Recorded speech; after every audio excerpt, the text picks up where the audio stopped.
Bonjour, nous recevons aujourd'hui M. Giovanni Aina, juriste financier, fort militant de Patrice Talon ici aux États-Unis, précisément à New York. M. Giovanni, bonjour. Bonjour, M. Fréjus. Présentez-nous un peu Patrice Talon, qui est l'homme.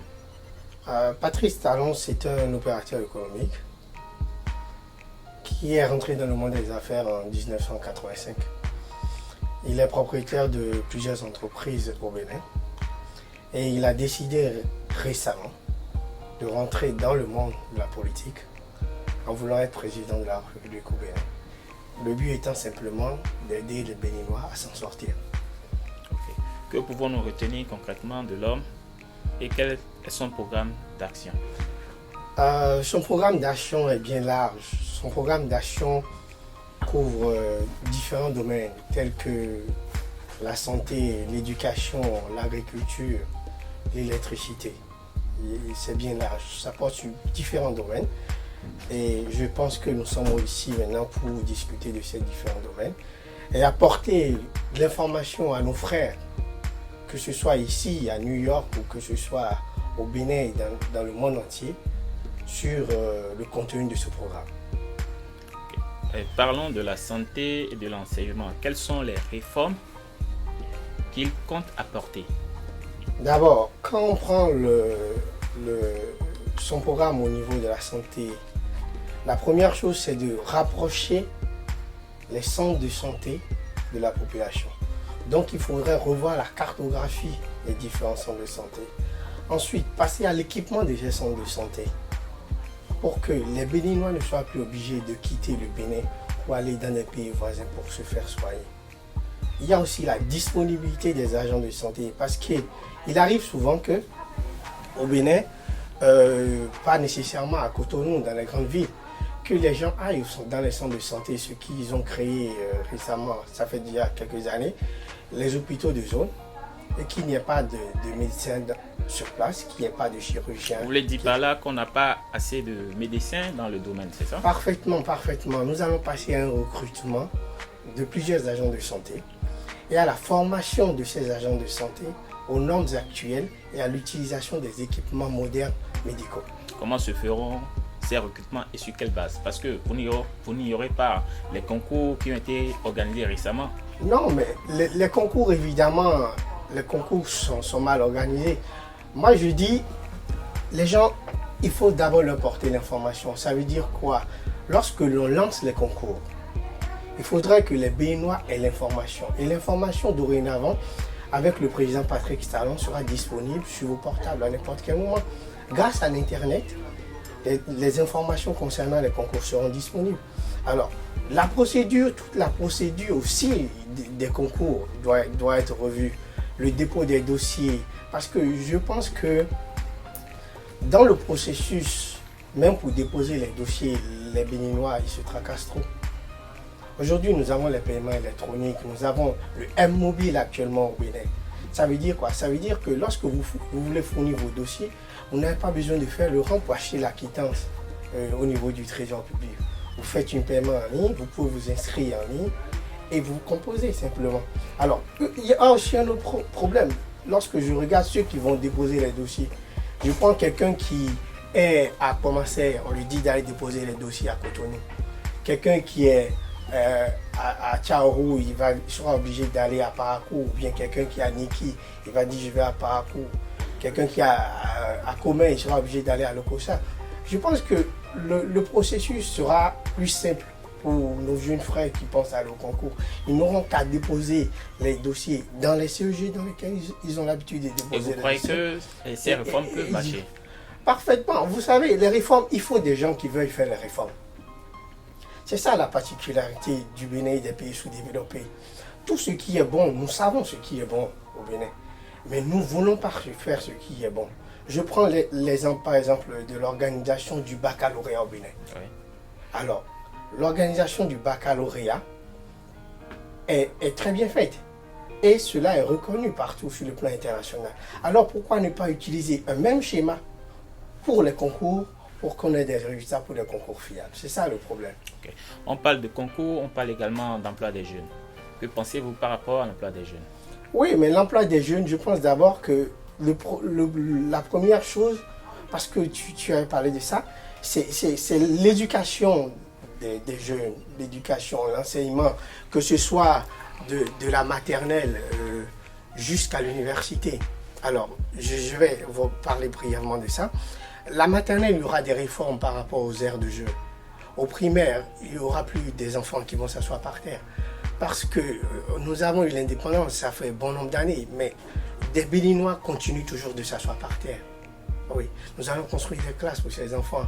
Nous allons informatiser l'école primaire. Et lorsqu'il y aura même des résistances, parce que toute réforme crée des résistances au changement, il y aura du coup des recrutements par rapport aux psychologues et aux sociologues, afin d'aider même les enseignants du primaire à s'habituer à l'outil informatique et de pouvoir aider les enfants du primaire à s'en sortir. Au secondaire, même chose, la construction des classes. Nous avons un phénomène au Bénin où ils appellent des salles roulantes. Aujourd'hui, tu fais un cours dans un bloc A, demain, tu vas faire un cours dans un bloc B, après demain, tu fais un cours dans un bloc C. C'est pas possible. Donc, vous allez remédier à cela. Et nous allons remédier à tout cela, nous allons construire des classes, nous allons informatiser le système, nous allons créer des bibliothèques. Parce que c'est bien étrange que dans ces pays dans lesquels nous sommes, où les enfants doivent aller à l'école, les élèves au collège, ils n'ont pas assez de sous pour acheter de la documentation. Alors, qu'est-ce qu'il faut? Il faut créer des bibliothèques pour les aider à avoir. Moi, j'ai vu plusieurs élèves qui passent tout leur temps à faire des photocopies, mais qui ne s'en sortent pas. Alors, pourquoi ne pas créer des bibliothèques pour les aider? Autre chose, au niveau de l'informatique, aujourd'hui, on parle de l'économie numérique, on parle de bon nombre de choses. Nous allons introduire la programmation au collège. Parce que moi, je vois des jeunes Nigérians qui quittent le Nigeria, qui viennent ici dans la Silicon Valley traiter des affaires avec des groupes comme Google et Facebook. Pourquoi pas des Béninois? Pourquoi pas des Béninois? Nous devons y arriver. Et même les Togolais sont plus forts que nous en informatique. Donc, insister sur le système de formation, parce que le but, au fait, c'est de former des leaders de demain. Des leaders qui seront compétitifs demain. Lorsqu'on me dit que le Bénin est quartier latin et que les Béninois doivent aller étudier au Sénégal, CESAG ou BMM, ou bien à l'université au Feuboailly, Institut Feuboailly, je me demande où se trouve le quartier latin. Nous allons reformer le système de l'enseignement. Et même chose au secondaire, laisse-moi finir rapidement ça, à l'université. À l'université, nous allons créer un projet qui est un étudiant, un ordinateur. On avait déjà entendu parler de ce projet par candidat. Non, ce candidat, je ne le connais pas bien. Mais un étudiant, un ordinateur, c'est réalisable. Nous allons le réaliser. Comment vous allez le réaliser? Oui, il suffit de chercher, de faire dépenser les fonds de l'État en désordre. Parce qu'il y a plus de détournements que ce que vous ne croyez. Moins nous allons avoir de détournements et plus nous pourrons réaliser. Et nous allons les aider particulièrement aussi à avoir accès à l'Internet gratuitement. Les étudiants doivent avoir accès à l'Internet gratuit. Et ça va se faire par l'installation de hotspots dans les différentes communes. Ce qui veut dire quoi? Ce qui veut dire que lorsqu'un étudiant, il ne peut pas aller au cours, il peut évidemment se connecter à sa tablette. Il peut suivre le cours qui se passe à l'université d'Abomey-Calavi ou à l'université de Parakou facilement ou bien dans tous les autres centres universitaires en direct, en vidéoconférence grâce à son Wi-Fi. Ce qui fait que l'étudiant, il peut être en train d'étudier comme tout le monde et il peut rester dans son village ou dans sa commune en train de mener un projet créateur de richesse. Nous allons y arriver. Et même au niveau je vois même ceux qui font les DEA et puis qui recherchent des bourses. Moi, j'ai vu plusieurs personnes qui se disent « Nous avons fait le DEA, nous n'avons pas de bourse ». Nous avons vu plusieurs étudiants qui cherchent des bourses. Alors, la particularité des pays francophones, c'est que nous avons en Afrique 23 pays francophones qui veulent tous aller étudier dans 2 pays francophones. En Europe, nous avons la France, nous avons la Belgique et nous avons une petite partie de la Suisse. Alors, il faudrait que nous puissions montrer à ces étudiants qu'il y a plus de bourses qu'ils ne croient. Et ces bourses, ils peuvent accéder à ces bourses tout simplement en apprenant simplement l'anglais. Ils peuvent y arriver. Donc, vous pensez instaurer un système pour apprendre l'anglais? Oui, parfaitement. Nous allons mettre un accent particulier sur l'anglais, ce qui va permettre à ces étudiants qui pensent étudier à l'étranger. Mais on fait déjà des cours d'anglais chez nous. Oui, mais c'est la technique d'enseignement. Lorsque tu veux apprendre une langue et puis tu ne fais que lire, ça te donne une compétence sur le reading, un peu sur le writing. Donc nous devons nous mettre un peu plus sur le listening et le speaking. Parce qu'il y a 4 compétences essentielles pour comprendre une langue. Ça veut dire quoi? Ça veut dire que nous allons instaurer un programme qui va aider les jeunes réellement, et en particulier les étudiants qui veulent évidemment s'immigrer ou bien chercher des bourses à l'extérieur, mieux apprendre l'anglais, mieux maîtriser l'anglais, ce qui va leur ouvrir toutes les portes, je crois bien. On continue toujours de parler emploi des jeunes. Oui. Dans les années antérieures, on a constaté qu'il y a des candidats qui nous ont promis 20 000 emplois. Vous nous proposez quoi? Non, je vais vous dire, il y a un phénomène qui est au Bénin et lorsque je regarde la plupart des jeunes, moi ça m'étonne. Ils suivent les hommes politiques. Pourquoi? Ils suivent les hommes politiques parce qu'ils se disent qu'il y aura un concours. Et lorsqu'il y aura ce concours, on va écrire leur nom. Que les jeunes frères ils comprennent une fois de bon, le secteur public ne crée pas d'emplois. Le secteur public crée des emplois spéciaux. Ceux qui créent les emplois, c'est le secteur privé. C'est Patrice Talon. C'est ces hommes d'affaires-là qui vous voyez, qui viennent investir, qui vont créer de l'emploi. Alors nous allons y travailler. Nous allons travailler au dynamisme économique. Nous allons travailler à déstresser un peu l'environnement économique parce qu'il y a beaucoup d'hommes d'affaires, que ce soit au Bénin, que ce soit au Burkina, même en Côte d'Ivoire, et ne regardons pas ceux qui sont en Europe ou aux États-Unis, qui veulent venir investir. Il faut les attirer vers ce pays-là parce que tous les Béninois sont intéressés, ils veulent rentrer chez eux et même des investisseurs étrangers, ils veulent venir investir au Bénin. Donc nous allons voir du coup tout ce processus qui peut faire que des investisseurs peuvent revenir au Bénin. Nous avons étudié les tests de la justice aussi afin de diminuer un peu le stress lié à la législation. Oui, on a constaté que les jeunes d'aujourd'hui s'attachent aux politiciens pour s'assurer financièrement du côté de l'emploi. Dites-moi, par rapport à leur sécurité financière, quels sont le programme que vous êtes en train de faire? Oui, la sécurité financière des Béninois, ça passe par la création de richesses. Soit vous travaillez, soit vous investissez, soit vous faites mener vous êtes chef d'entreprise. Alors, tous ces différents cadres sont étudiés déjà à notre niveau. Au niveau de l'investissement, et cela s'est senti ici lorsque j'ai vu des Béninois qui m'ont dit, par exemple, toi tu viens du Bénin, on veut investir au Bénin. Lorsque vous appelez le pays, on veut investir. Dans quoi on peut investir?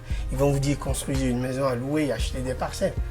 C'est parce que le secteur n'est pas dynamique. Le secteur ne crée pas de la richesse. Il n'y a pas de dynamisme. Donc, nous allons y travailler. Nous allons créer des emplois pour les jeunes. Et nous allons les aider à faire mûrir leurs projets, effectivement, pour que ce qu'ils ont pensé en faisant un brainstorming puisse devenir réalité. Okay. Merci, M. Giovanni. On ne peut pas parler sécurité financière sans parler sécurité de la population. Oui. Quelles sont les dispositions que votre candidat est en train de prendre pour arriver à de bonnes fins? Oui, la sécurité de la population, d'abord c'est les équipements et le recrutement d'agents de sécurité. Il y a la mise en place des numéros de téléphone pour aider les gens à être contactés, pour aider les gens à contacter les agents de sécurité. Ici, nous avons le 911. Ouais. Dans les pays développés, nous avons différents numéros que tu peux appeler en quelques minutes. Ils vont débarquer, la tuerie. Mais chez nous, c'est seulement dans quelques villes. Il y a des numéros chez nous.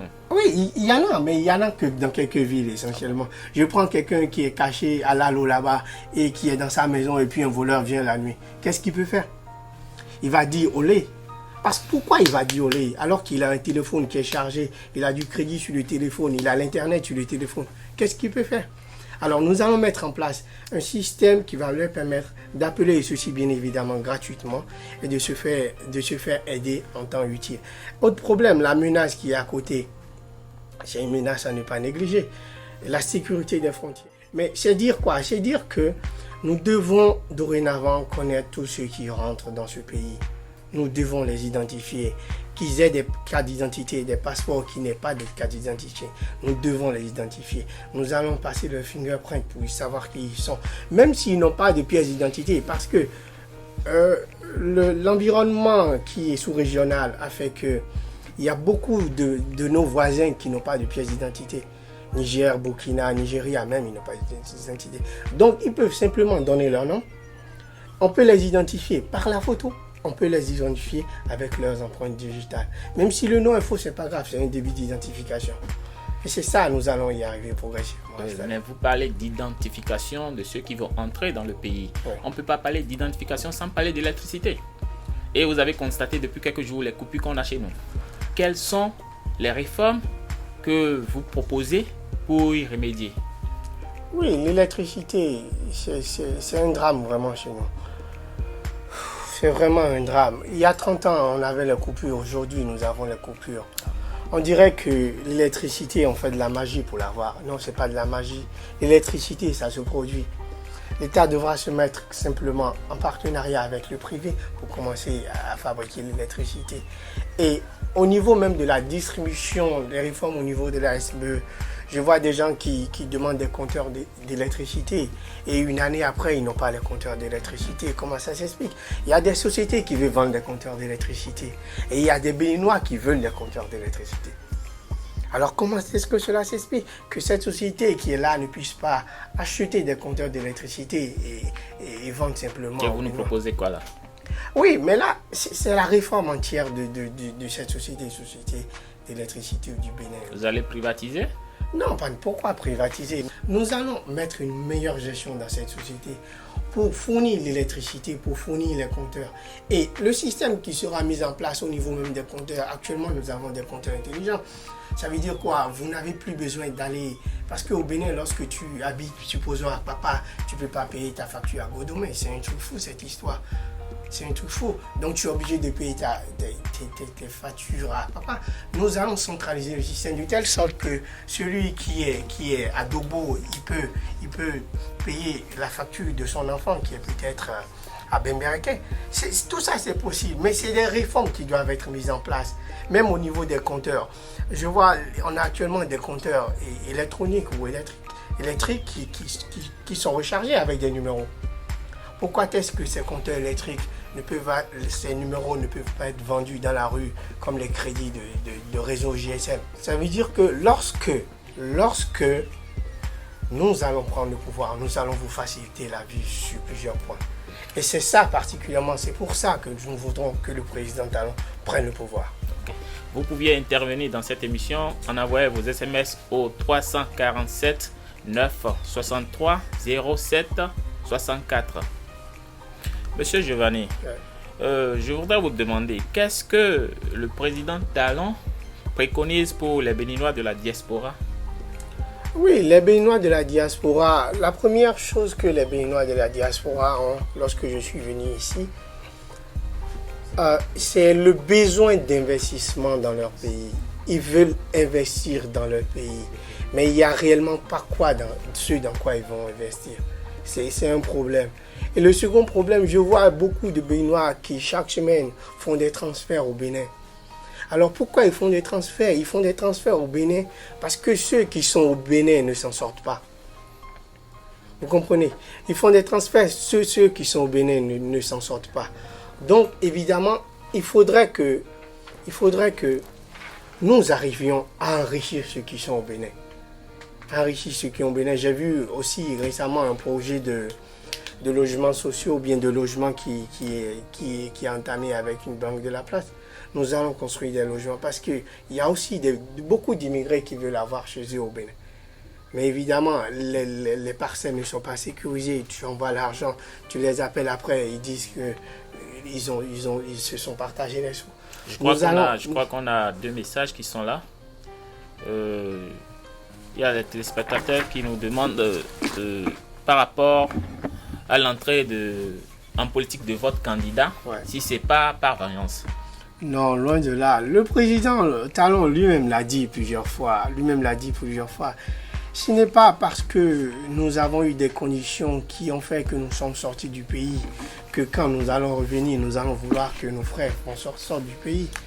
Nous viendrons au pouvoir, nous allons prendre le pouvoir. Le président Patrice Talon viendra au pouvoir pour aider les Béninois. Il viendra au pouvoir pour rassembler les Béninois. Il viendra au pouvoir pour ramener tous les Béninois qui veulent revenir chez eux au Bénin. C'est ça notre objectif. Nous voulons aider les Béninois, nous voulons aider ceux qui sont dans la pauvreté, à sortir de la pauvreté. Parce que ces 10 dernières années, en 2006, le taux de pauvreté était de 36%. Aujourd'hui, le taux de pauvreté est à 40%. Ça veut dire quoi? Ça veut dire que le Bénin a été appauvri ces 10 dernières années. Comment ça s'est passé? Non, c'est la mauvaise gouvernance. C'est la mauvaise gouvernance parce que ceux-là, lorsqu'ils se lèvent le matin, ils veulent s'enrichir. Nous voulons enrichir les Béninois. Nous ne voulons pas nous enrichir, croyez-moi. Les gens disent que Patrice Talon s'est enrichi sur le dos de la population béninoise. Non, c'est la même histoire du riche et du pauvre. Le pauvre, il est voleur, le riche, il est voleur. C'est la même histoire, c'est ça. Moi, j'aspire à la richesse, donc je ne peux en aucun cas dire qu'un riche est un voleur. On a encore un autre message. On vous demande par rapport à la cantine des enfants, la cantine scolaire des enfants, si votre candidat a des idées à mûrir par rapport à ce projet. Et évidemment, la cantine scolaire des enfants, ça va permettre à ces enfants, parce que vous avez fait, aujourd'hui, nous avons la gratuité de l'enseignement primaire qui est mise en place. Mais fort est de remarquer qu'il y a encore des enfants qui ne viennent pas à l'école. Je prends des autres à faible scolarisation comme la zone de Dogbo et un peu dans la Takora. Et au niveau des collines aussi, il y a une faible scolarisation. Ça veut dire quoi? Ça veut dire qu'il faut mettre en place d'autres systèmes pour maintenir les enfants à l'école. Et les cantines scolaires sont une très bonne idée. Et l'avantage que ces cantines scolaires auront, c'est que ça va stimuler l'économie parce que ces entreprises qui seront obligées de préparer à manger pour ces enfants, elles seront obligées d'acheter plus pour satisfaire les besoins de ces différents enfants. Et tout ce sera un système communautaire. Les entreprises qui vont, supposons, je prends une zone comme Kandi, une entreprise restauratrice qui doit préparer à manger en Kandi, va se fournir, aura des fournisseurs locaux dans Kandi. Ce qui veut dire quoi? Ce qui veut dire que cette activité aura non seulement un impact sur la scolarisation des enfants, mais aura un impact nécessairement sur l'économie et puis le développement des micro-projets tout autour. Quels seront les moyens financiers que votre candidat va utiliser pour arriver à de bonnes fins? Oui, les moyens financiers, nous avons les registres financiers. D'abord, il faut sécuriser l'entrée des ressources. Ça veut dire quoi? Il faut passer progressivement à une bancarisation du système. Il faut, par exemple, quelqu'un qui veut payer sa scolarité au CEG, il dit qu'il va remettre l'argent au comptable. Il faut que dorénavant, les fonds passent par un système bancaire. D'abord au niveau du trésor, ça va permettre une fiabilité et puis une traçabilité plus claire des recettes. Et au niveau des autres structures étatiques qui font rentrer des sous dans la caisse de l'État.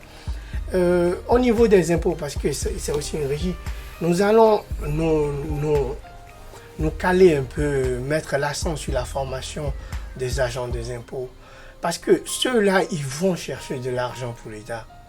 C'est très important. Évidemment, il y a les problèmes des salaires qui font l'objet de revendications fréquemment.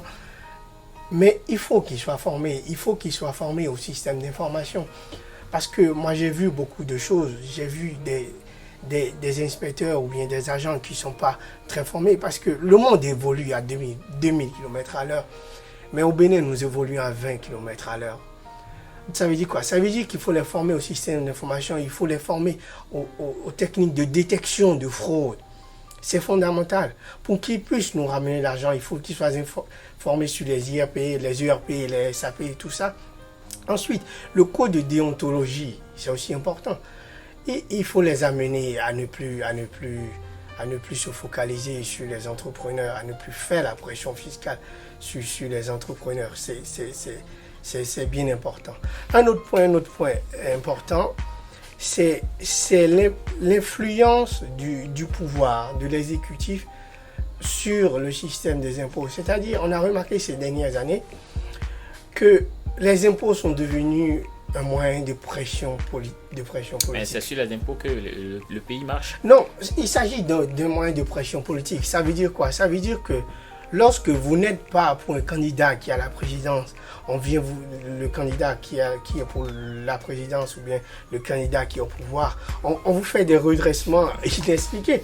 Ça se passe, c'est du concret. Peut-être parce que vous êtes à New York ici, mais c'est des choses qui se passent fréquemment. On vous envoie 200 millions à payer alors qu'il n'y a même pas de preuves. Et dans le même temps, il y a des entreprises étrangères qui font du chiffre et que le gouvernement demande à ce qu'ils ne paient pas assez les impôts. Non pas parce qu'ils ont bénéficié du code des impôts, du code des investissements des impôts, mais parce que ils ont des relations à la présidence de la République, ce qui leur permet d'influencer la directrice, qui est bien le directeur des impôts, et ainsi de suite, qui influence l'inspecteur et qui aide ces entreprises-là à ne pas payer les impôts. Ensuite, nous avons une dernière régie de la douane aussi, qui sera réformée particulièrement parce que les chiffres ont donné que près de 10%, même plus, entre 10 et 15% des ressources douanières sont partagées par certains agents de la douane. Ça veut dire quoi? Ça veut dire qu'il y a au moins entre 50 milliards et 75 milliards chaque année qui sont perdus comme ça au niveau de la douane. Donc des réformes profondes doivent être faites et il faut chercher d'autres sources de revenus pour l'État parce que nous avons ces régies financières ordinairement que nous connaissons. Mais récemment, le président de la BAD, il a parlé de fonds souverains. Ça veut dire quoi? Ça veut dire que les Béninois, lorsque Patrice Talon viendra là, nous allons chercher d'autres moyens qui vont nous faire rentrer de l'argent de l'extérieur, à part les moyens fondamentaux et ordinaux que nous connaissons. Ok. Nous allons parler de l'agriculture. Ouais. Quelles sont les réformes qui seront... Les réformes au niveau de l'agriculture. Croyez-moi, rien n'est fait au niveau de l'agriculture ces dernières années, croyez-moi. Moi, j'ai étudié quand j'étais au secondaire que l'agriculture au Bénin était sous-mécanisée ou bien n'était pas mécanisée, que c'était une activité de subsistance. Et je crois que si rien n'est fait, dans 10 ans, mon enfant aussi va apprendre la même chose. Nous allons mécaniser l'agriculture. Nous allons intégrer dans le système des techniques endogènes pour permettre aux agriculteurs et à ces travailleurs de la terre d'améliorer leur production et du coup les aider à les vendre les différents produits sur les marchés régionaux, que je sois au Nigeria. Parce que lorsqu'on me dit que la tomate vient du Burkina Faso, une saison de l'année, je me dis qu'est-ce qui ne va pas? Je me dis qu'est-ce qui ne va pas dans ce pays? Et moi, je peux vous dire une chose, que le président Talon, lorsqu'il viendra, il va changer beaucoup de choses. Le Bénin sera métamorphosé. Votre mot de fin, M. Giovanni? Mon mot de fin, ça va très vite. Ça va très vite. Mon mot de fin, c'est de dire quoi? D'abord ici, il y a mes frères qui sont ici. J'ai vu de ces frères qui disent « je ne vais pas chercher ma carte, je ne vais pas faire ci ». Ils n'ont qu'à faire ce qu'ils veulent faire. Mais ils doivent comprendre une chose, ils doivent comprendre, plus ceux qui sont là-bas sont heureux, et plus eux ici sont heureux. Parce que plus nos parents là-bas à 60 ans, 65 ans auront des soins médicaux très bien, auront une couverture mutuelle ou bien une couverture d'assurance, auront des aides de l'État, et mieux et moins ils vont faire des transferts de fonds là-bas. Et maintenant, pour ceux qui sont au Bénin, il y a quelque chose que j'ai remarqué déjà aux dernières élections en 2011. Il y a une tendance dans les villes, et cette tendance qui est dans les villes est différente de la tendance qui est dans les campagnes. Ça veut dire quoi? Ça veut dire que nos frères et nos amis qui supportent le président Talon, il est temps pour vous maintenant de quitter ces villes et d'aller chez vous. Prenez vos motos, elle est un peu vieille, c'est pas grave. Prenez un taxi, un tof-tof, c'est pas bien grave. Mais allez là-bas, allez leur dire que nous allons leur apporter de l'électricité. Allez leur dire que nous allons leur apporter l'eau potable, oui. Allez leur dire que nos frères et sœurs, dorénavant, ils mangeront un repas par jour à l'école. Et même lorsqu'ils seront en vacances, nous allons leur apporter des repas pour qu'ils puissent sortir de l'extrême pauvreté. Nous allons aider les femmes qui sont enceintes. Nous allons transformer ce pays, croyez-moi, monsieur Fréjus. Et après ça, préparez-vous parce qu'il semble qu'ils veulent avoir une fraude massive. Ah bon? Oui, les informations sont concordantes. Mais préparez-vous pour lutter contre ces fraudes. Prenez vos portables, prenez les portables des différents procès-verbaux qu'ils vont faire. parce que nous allons prendre le pouvoir dans le but simplement de vous aider à vous en sortir. Merci, monsieur Giovanni. Chers téléspectateurs, vous pouvez suivre cette émission sur YouTube ou appeler le 347 399 8740. Merci. Je vous remercie, monsieur Fréjus.